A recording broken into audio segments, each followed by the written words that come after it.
Okay, maybe it's working. I don't know. Maybe it's not. Who knows? Now we gon' do this thing. I don't know why I picked this song for today. It just was playing before I was setting up, and I was like, "Oh, this is a hot record," so we just gonna listen to it. You gonna open my door. Go over dinner, take me to see a movie, and whisper in my ear how you really wanna do me. You know what? I wonder if niggas ever like play this record in front of their girl, like on a Monday or a Tuesday, to try to get her to feel like it's her idea to take him on a date that weekend. And if so, if people are using this technique or tactic, how often is that working? I don't know. I feel like I can't remember. Now, I also want to state for the record, in my free time, I be high a lot. So sometimes I be forgetting, but I can't remember the last time a shorty was like, yo, get ready, because I'm taking you out tonight. I don't know. Maybe it's happened, but honestly, not the way Usher's describing it. So anyway, shout out to the boy Usher with that old record, Trading Places. Again, I'm not really sure why I decided to intro with that. It just was playing. It's a good song. So anyway, man, welcome to Lunchtime TV. Thank you for tuning in. Before we jump into it, make sure you like, subscribe, turn the notifications on, do all the things. We got to get you to do all the things. That way, when these motherfuckers pop up, you can be like, oh, shit. Let me watch my boy real quick. Anyway, let's get into it. Okay, so on last week's show, I talked about the Wale album. Now, when I dropped the show, the full album had actually become available that Friday. So whatever, I think that was October 22nd or something like that. Thursday or Friday, whatever day that was. So I want to follow up with the Wale stuff, because I had said last week that based on the few cuts that they had on the iTunes, because that's the platform that I use. I know a lot of people use Spotify. Look, the iTunes is just on the phone. It's just easier for me because it's on the phone. So I don't do all the extra stuff. Because people always go, why don't you have a Spotify or a Tidal? And I'm like, because who in the fuck has time for that? I do have a Dat Piff and I do have a SoundCloud. So I use the three: iTunes, SoundCloud, Dat Piff. That's about it. So I go back Monday on the way to work. I listened to the Wale album. And I had made mention last week that although I can see why people really like Wale, but myself personally, he's just okay. And I said that the album, based on the few cuts that I had heard, had potential to be a really great album. Here is my review. I liked it. Good, not great. And I'm going to say this, for my standards, based on what I already had kind of, let me go to the one.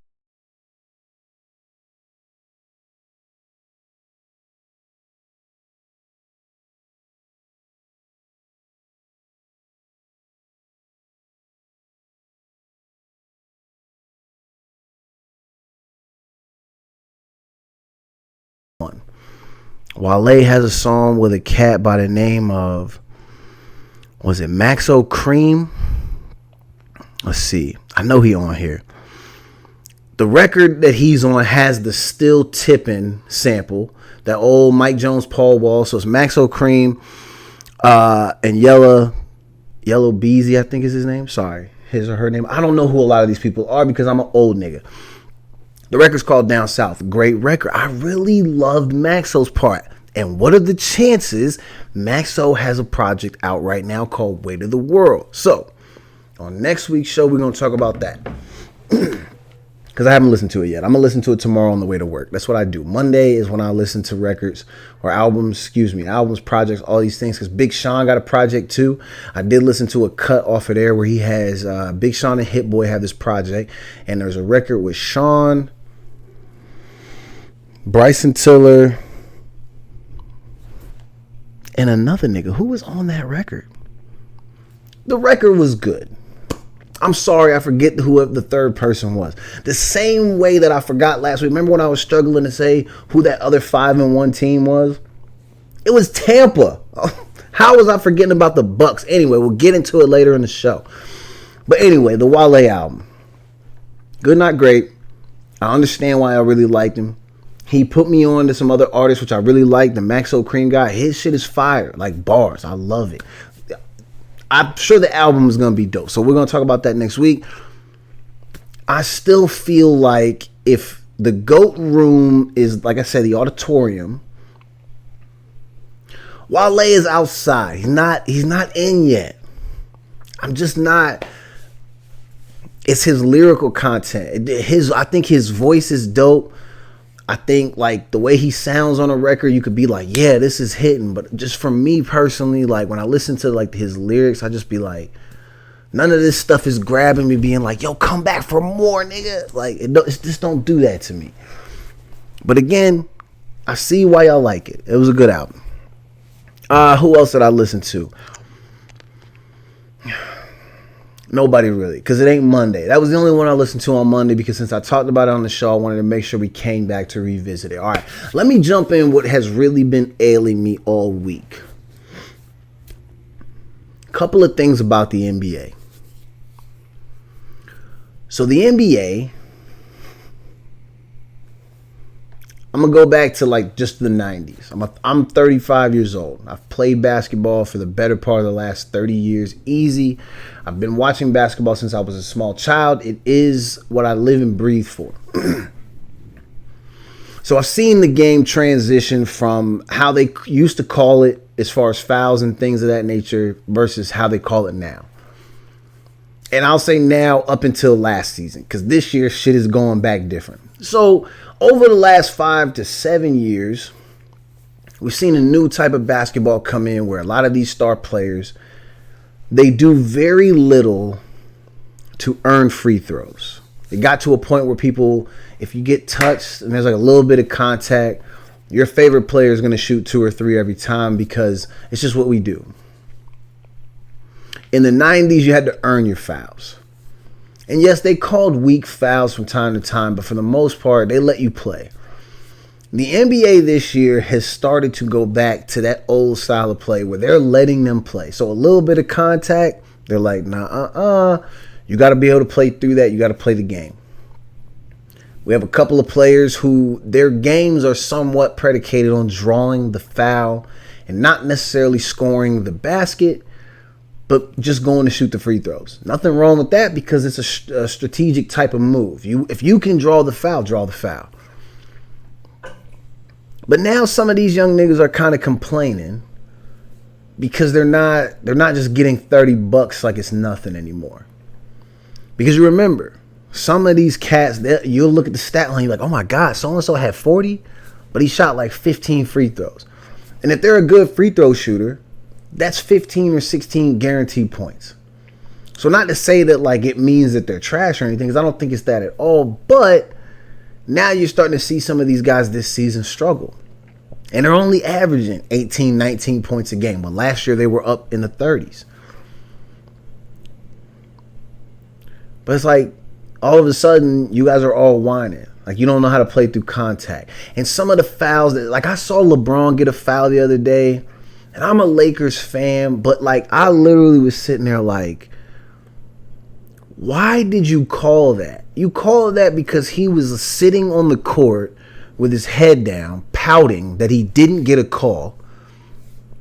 When y'all lined everybody back up to continue the play, he then went into the lane, he wrapped up the defender, he drove the defender back, and then y'all called a foul because he was pouting. And it made me wonder because I'm like, LeBron, like, bro, you 6'8", 6'9", like you 255 pounds. Like, Like, I know it's different because the games at LA Fitness don't mean shit. Whereas, like, y'all are fighting for the first round buys to go to the NBA Finals, which is the highest level of basketball. I get it, it's different. But, nigga, come on. You crying over some fouls, bro? And it's not even just you. It's y'all as a collective. It make me sad to see that the game is so, like you guys have become so dependent on the ref bailing you out that, like, you don't understand that some of these foul calls that y'all been getting are hella weak. And you're all massive size men who just, you complain like small children. Like, just play the fucking game. Like, it baffles me. Like, I took an elbow to the eye today hooping. Going for a loose ball. Like, I'm getting elbowed in the face. We not getting paid. It's not none of that. And you know what I did? We just kept playing. They called the foul for me. But I was on defense. We should not have gotten the call. Somehow we got the call because niggas felt bad that an elbow had hit me in the face. But for the most part, when you play pickup basketball, you playing through that contact.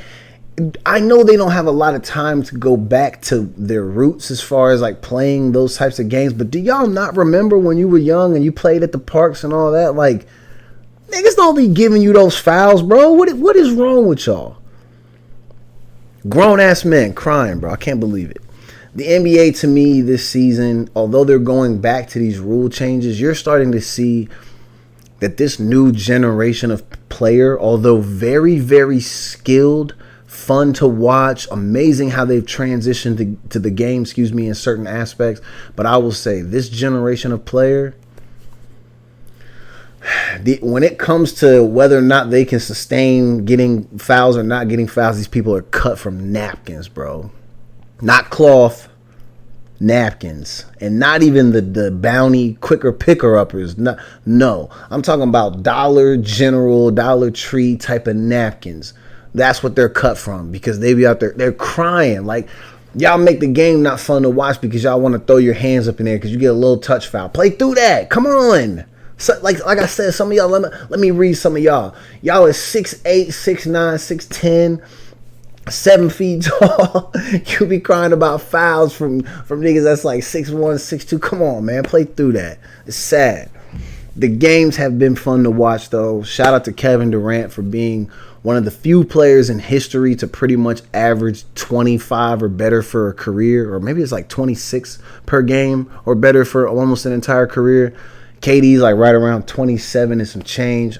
It's crazy, man, because KD not having no problem scoring. He's still giving y'all 30 every night. But the Trae Youngs, the James Hardens, it's a struggle to watch because these guys really rely on these fouls to get buckets. So I don't know. Are some of y'all really like that? Or were the free throws helping you? But I know they'll come to LA Fitness and they'll kill us all. I know that. But you still got to play D. And I can pretty much give anybody walking the earth a bucket. And if you don't believe it, pull up on me. Anyway, it's Sunday, so you know I'm watching the football games. We're in here turning up. Buffalo, they doing all right now. I think we keeping it close with whoever we're playing. I don't think we're playing anybody that's good.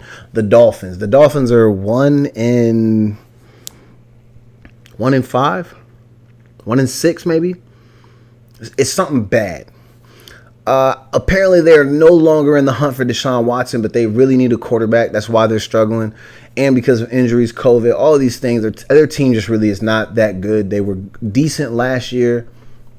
That shit was a fluke. Just the same way how the Jacksonville Jaguars went to the AFC Championship like 5 or 6 years ago. That shit was a fluke, okay?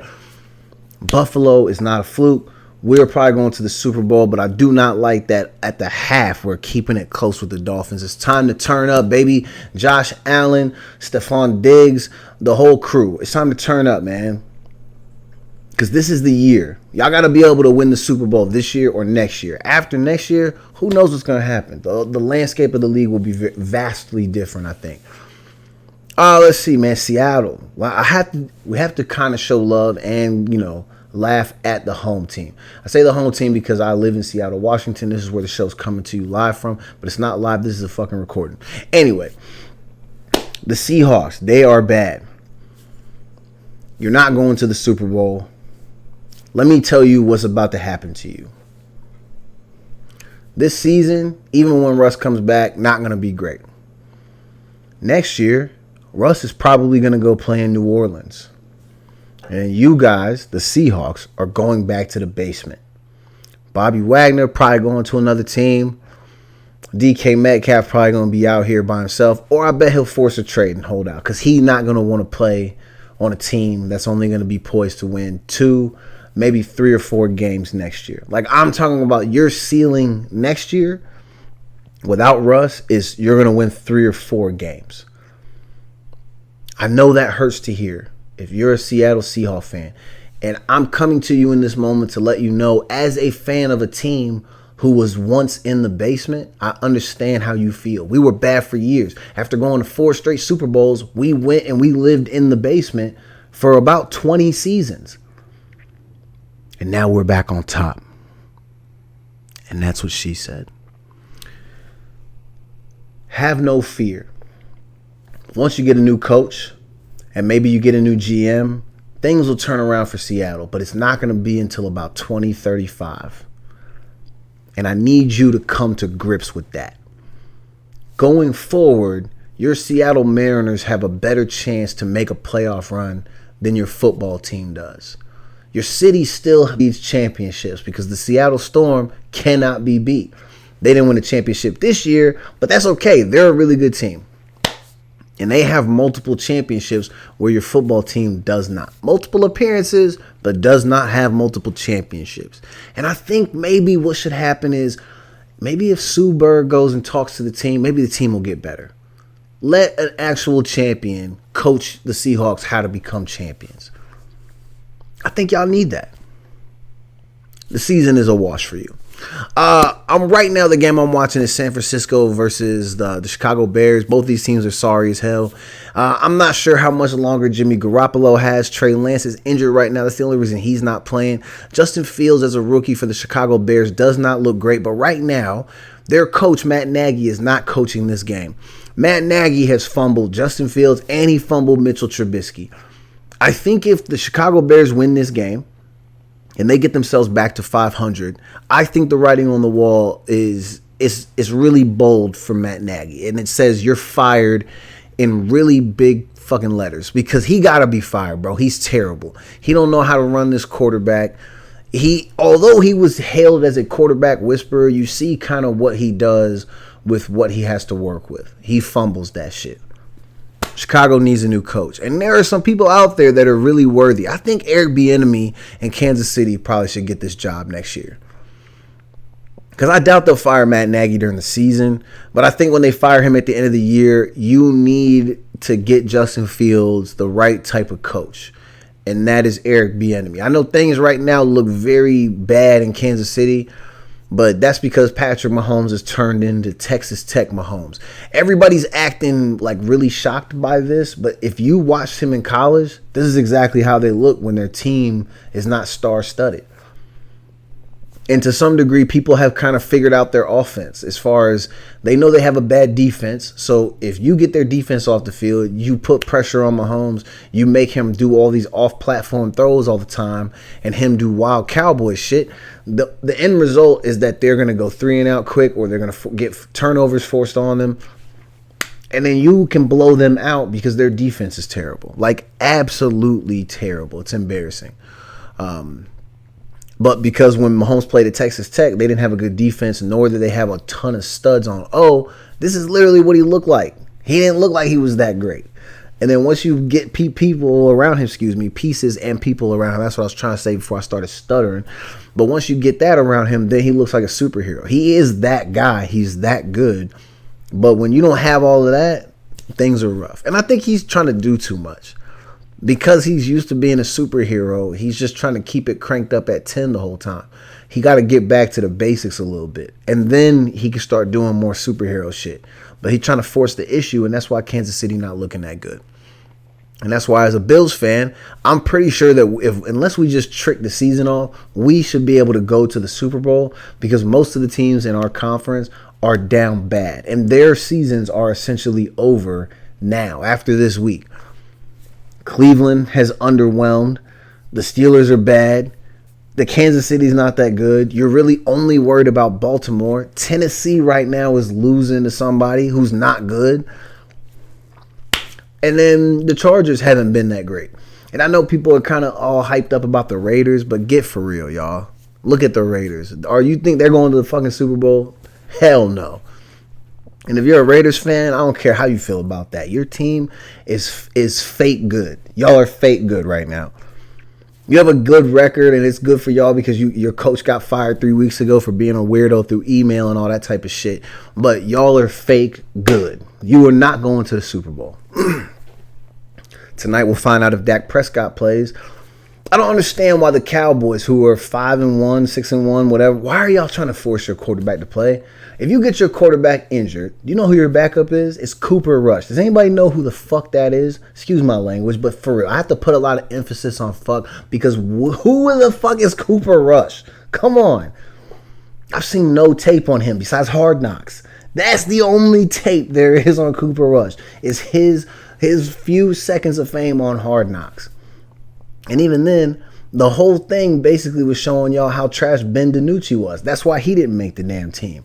But Cooper Rush is their backup. If he plays tonight and Dak doesn't play, I think you're going to see them spoon feed Marcus Pollard and Ezekiel Elliott. They're going to go crazy. If Dallas defense don't show up, they're going to get blown out quick. But I think it's okay. If you lose one game and you're the Dallas Cowboys, you're good. Your only real competition, I say this only, is Green Bay, Arizona, and Tampa. And Dallas is right there with those teams. They're that good. Even if you lose this game today, it doesn't mean your season is over if you're Dallas Cowboys. But if y'all play Dak and Dak get injured any more than what he already is, your season will be over because, again, Cooper Rush is your backup quarterback. And let me know in the comments who in the fuck that even is, okay? All right.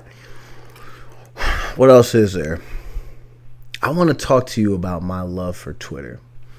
Because, this is so crazy. I literally haven't said this to anybody. But my IG, the Memecle Jackson page, the meme page, and the page for this show, like, IG just canceled that shit. They just took that shit off the internet. Like, literally, I don't know what happened. I opened it one day, and it had some thing pop up that said you need to verify your account, and then you can dispute something. So I can't even look at any of my posts. There are pictures of me on there from, like, if I scroll all the way back down, like, from my childhood, all of this. I don't know if I'm ever going to get that shit back. That was crazy. IG just deleted my shit. But I'm not surprised because IG's, built and run by Facebook or whatever. These same goofy ass people who are like fake police trying to like censor voices and do all that.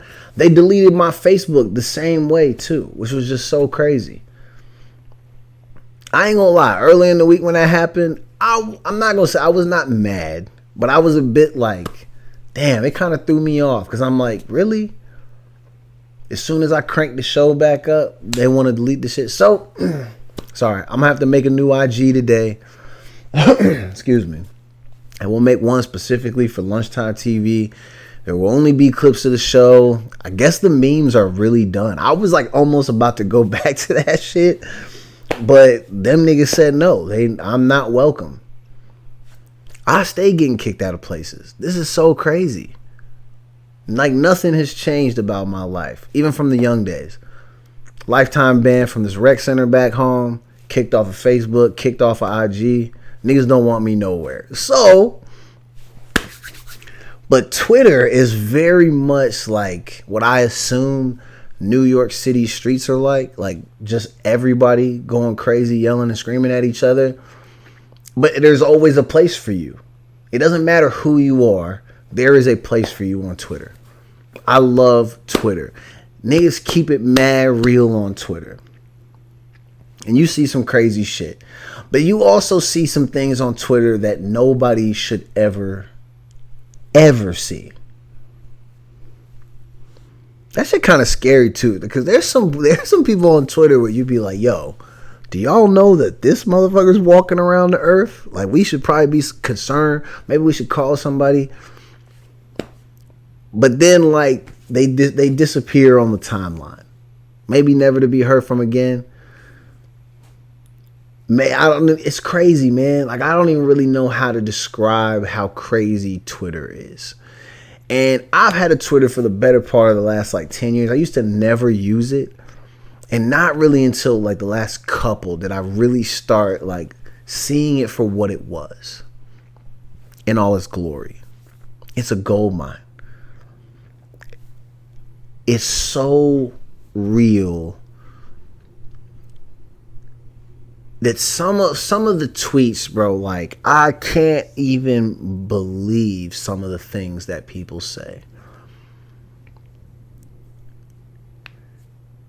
And even if it's all, like, people can go back to your stuff. Like, I'm watching a video today where it's these two guys reviewing this an advocate for the trans community. I forget the person's name. But they're going crazy against Dave Chappelle for his comments on his stand-up special.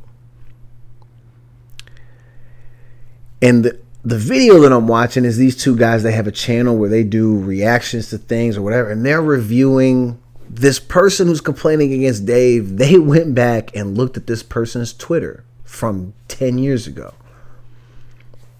Not to say that people can't change, but it was very interesting that a lot of her tweets, and I'm sorry if I'm misusing the pronouns, I'm sorry. I assume her, because what I saw in the video is, yeah. The tweets from this person were, and it's a black woman. Once was a black male, black woman. So we fight against a lot of things and a lot of adversity. It is always crazy to me when I see or hear how wild black people can, like, just destroy people over their race. Like, cause I'd be like, wait, what? You're somebody that endures this. Why are you thinking that this is cool to talk like this about people? All this woman's tweets were, like, so hateful and disgusting towards the Asian American community. This is 10 years ago. The 2010, 2011. And in my head, I'm thinking, yo, they really went back on Shorty's Twitter. And cause she's on the mic on front of CNN talking about gotta get Dave out of here because his comments and, like, we won't stand for it and how dare he and all of the things. And you're like, yeah, I guess talk your talk. Cause my biggest thing is I feel like I understand that what Dave's talking about because it's jokes. I'm not gonna get into the whole, like, I don't care, and I'm only saying I don't care because it's comedy, bro. Like, everybody has had jokes cracked on them. Welcome to life. Nothing about that seemed like Dave was advocating for your demise. It's all jokes. But I also empower you. If you feel offended or disrespected, do your thing. But don't be a big time hater, hypocrite type of person. Like, the tweets that Shorty had were so crazy. Where you're talking about, she's talking about bashing in the heads of Asian Americans. Like I'm talking, and every single tweet was racist as hell. And again, I was baffled. Because as a black person, sorry, I got a piece of candy in my mouth. As a black person, you endure that. But it also did this for me. It provoked thought. When I was young, because I grew up in a town where it's nothing but white people. You want to fit in. And I've realized this about myself over the last couple of years. How corny of a brother I was. Because a lot of times I found myself, and I realized this as I got older, I found myself playing to my audience to get them to favor me. Because I didn't want to be by myself. And I think, and the things that I used to say, like the jokes that I would make, all very unfavorable, like terrible shit. And this is stuff that I've talked about on the show before. Just, you know, bringing it up again, just in case if you're new to this, you don't understand me so much, whatever my background is. But like, I realized that I used to play to my audience and think that I was being funny. And I would like make jokes about myself, or I would allow them to say things to me that were hurtful to people who looked like me, and I would laugh it off and shrug, you guys are so funny.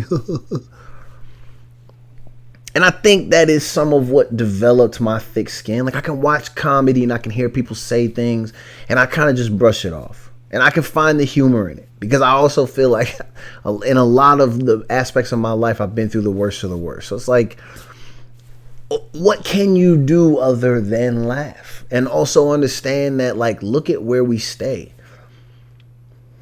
You think this is America? I mean, it is America, obviously. But like, when you think of America, you'd be like, oh my God. Like, are all these people wonderful? Hell no. Look how we treat people. Like, what are you gonna do? Do you think your cries are going to be heard? Like, I had to think about it like this, because it predates me. So, like, forever ago, you talking about 400 years. Look at how African Americans have been treated. Look at how we've treated women. You know what I'm saying? Like, look at how we've treated the gay and lesbian community. All of these things. Like, y'all have to have some sort of like thick skin around this, because shit, it ain't never favorable, bro. Never. It is crazy. So as I've grown up, and especially as I've gone through sensitivity trainings based on the type of work that I do, you know, I'm glad that I have been involved in this field, because it helped me become more inclusive, which also, as I self-reflect as a man, helped me come to some, you know, very strong conclusions just about myself and my own behavior coming up. And I like it because it shines a light on it, and you look and you get to see how you can become better. Like I've talked about on the show many times, like my mother, who is a gay woman. I remember the first time she had the conversation with me around the F word, because me and my friends, we used to say it not thinking, it never was a thing that you said as a way to take a shot at somebody who identified as gay or lesbian or anything like that. It really is like how we came up on it was a way to like talk shit to your friends and call them lame. But after things were explained to me, I really was like taken aback, like, damn, because we had our own understanding and we were all idiots and we refused to look at any other viewpoint except the one that we had developed for all these years. We refused to see why the way we spoke was upsetting people. And I remember after that conversation, I walked away being like, oh, what's easy? We're just not going to say this anymore, because it's crazy. So like now, even when I hear it now, I'll be like, yo, you can't say that. You can't say the F word like that. That shit is crazy, my nigga. Now people look at me and they go, you say the N word a lot. Yeah. I'm going to tell y'all why I say nigga a lot. I want to make this very clear for all my black people as well as all the white people. I have taken that power from white people. I scoff and I laugh at them when they say that shit. So I call everybody that, because I own that word. I no longer take it as the way we have traditionally take it when it comes out of the mouths of people, because I look at it like now, like, listen, man, it's been hundreds of years. It does not negate what our people went through. But the fact that these people, they still want to use that, I'd be like, nah, snatch that power. That don't do nothing to me. That don't faze me none. Now, it's not to say I'm not condoning in any type of way when other people say, like, look, y'all get mad, y'all want to turn up on people for calling you the N-word, be my guest. I will never say anything to you if you do that. That's the part where I want to address my own people. Because there are still tons of black people who get so mad when white people call them niggas. I don't care. Because you know what? I endured that for years. Like I said, I grew up in an all-white town. They used to call me nigga Nick. They called me that to my face, y'all. And I used to laugh it off and shrug it off, not realizing it was killing my own self-esteem. I wonder why sometimes I struggle now to, like, socially, right? It's because I'm used to, like, when I realized that I was being treated like that, like, my name is Nicholas Arnold. My name for short is Nick. Last name Arnold, right? Starts with an A. And when you see Nick A, there were kids who would call me Nick so they could call me nigga to my face. I allowed them to have that power over me. Because words do hurt like a motherfucker. But you know what? Now, as a grown-ass man, I'd be like, listen, I know for a fact you niggas won't say that this close to me. And at the same time, if that's what you feel like you have to say to try to get a rise at me, you miss me with that shit, homie. It's too many years enduring that shit. Don't mean it's right. Like I said, I ain't condoning it. Be careful. Watch your tone around me, because I'm still likely to slap the taste out of your mouth. But that's only to teach you a lesson. It ain't because my feelings are hurt. It's because I'd rather slap you now. That way you don't get beat down by the next person. Because all I need is one slap, and then I'm going to address you properly. Like I said, that's if you're too close. You violate my space calling me nigga, it's different. But from a distance, y'all can have that. I don't care nothing about that.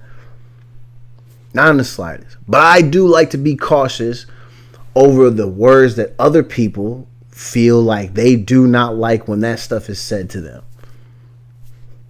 Because just because I don't care doesn't mean I'm going to be on here being like, F this, F that. Like that, I can't even believe we as kids used to say that. That shit is crazy. It feels like a knife hitting the skin now. When I hear it, I'd be like, whoa, somebody's really saying that? Can't do it, bro. I don't know. I don't think anybody should be out here like why does anybody hate anybody? Have we ever just sat back and asked ourselves, why do y'all be hating people? Especially if they just off to the side doing what they want to do, minding their damn business. If they not disrespecting you, they not messing with your shit, violating your space in any type of negative way, or being disrespectful. I don't know, man. Like, you should just leave it alone, not worry about it. Who gives a fuck what another person is doing? I just don't know.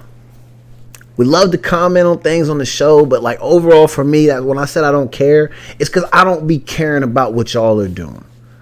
I worry about me. Like selfishly right now, the phase that I'm going through in life, I only care about me. I gotta make sure that the smile on my face stays pretty. Like, so if y'all are in your feelings about something, I didn't do that shit to you. I don't care. You'll get over it.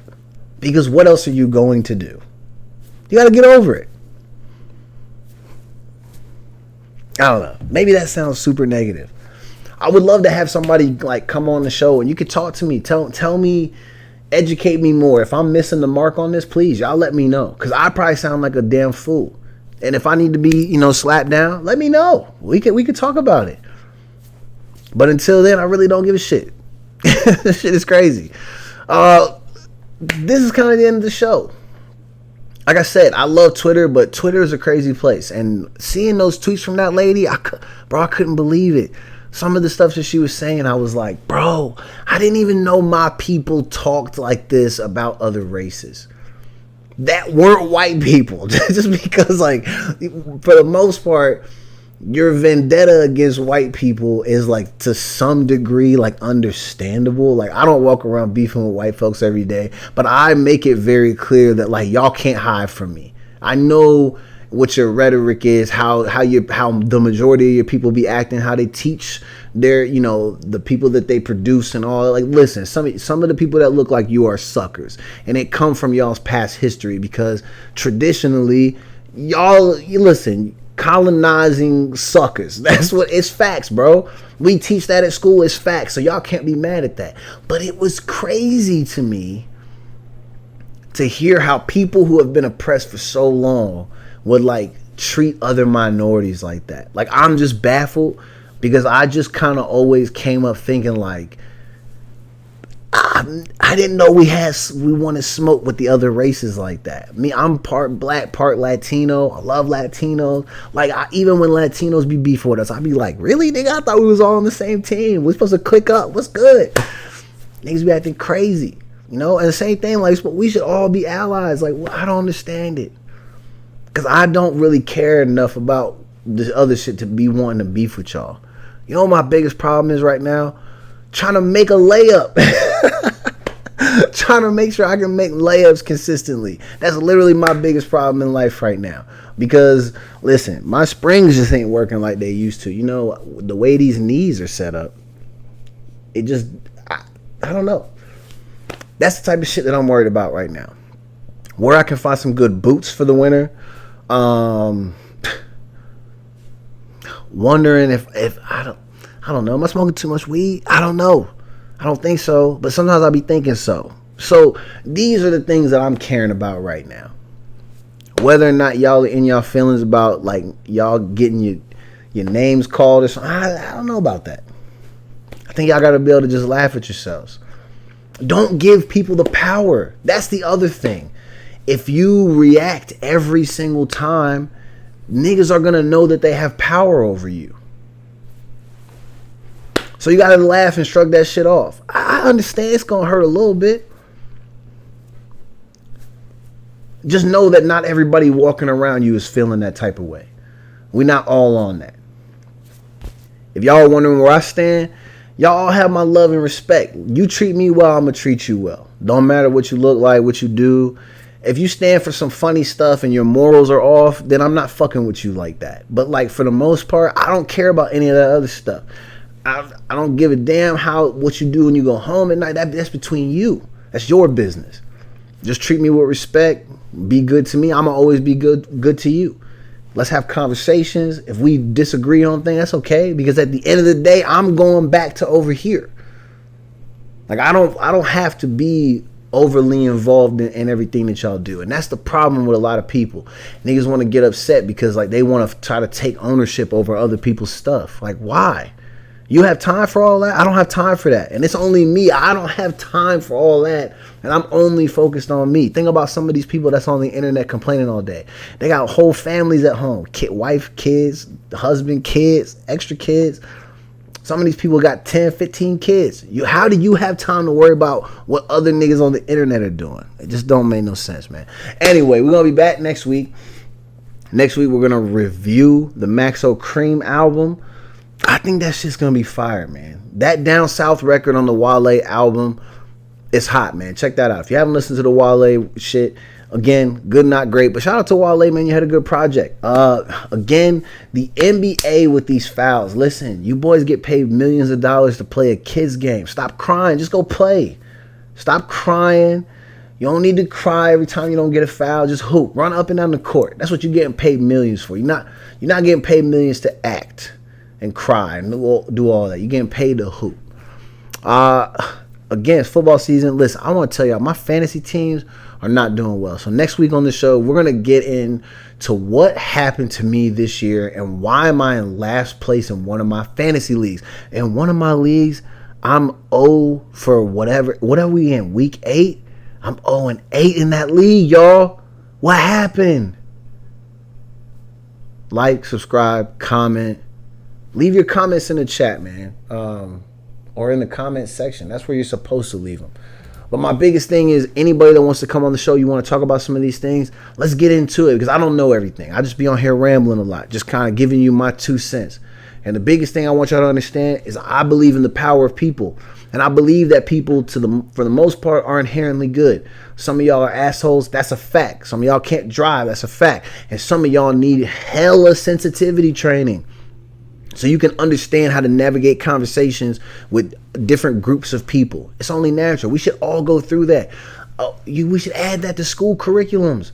Teach kids how to have more diverse conversations and teach them how to be a bit more sensitive to the people that they are engaged with.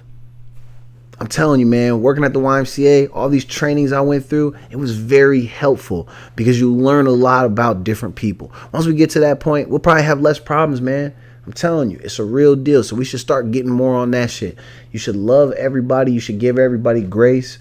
But if people act up, you got to put a stop to that shit somehow. But also remember that the things that you say to people can have a significant impact on how a person goes about their day. Just be mindful of that. You don't got to shit on everybody every time. But at the same time, some of y'all got to stop being so easily offended. And you got to remember that we believe in free speech. So just the same way that you can protest, niggas can say whatever they want about you. And it's up to what you allow. If you allow yourself to be hurt by that, guess what? You're going to be hurt. But if you just laugh it off and brush it off, man, you're going to be all right, because these niggas who are hating on you, they ain't paying your bills. They're not putting food on your table. They're not doing none of that. Anyway, thank you for tuning in. This has been another great episode of Lunchtime TV. Be sure that you like, subscribe, turn on the notifications, do all that. My apologies for the video. I don't know why it keeps cutting in and out, why you just see it freezing on my face and I'm making all these stupid looks. But the audio is good. The content is good. I don't know how that keeps happening, but somehow I got to figure out the video stuff. I appreciate you. If you stay locked in the whole 45, 46 minutes, that's love, man. I appreciate y'all. Y'all have a good week. We're going to be here next week. Lunchtime TV, baby. It's lit.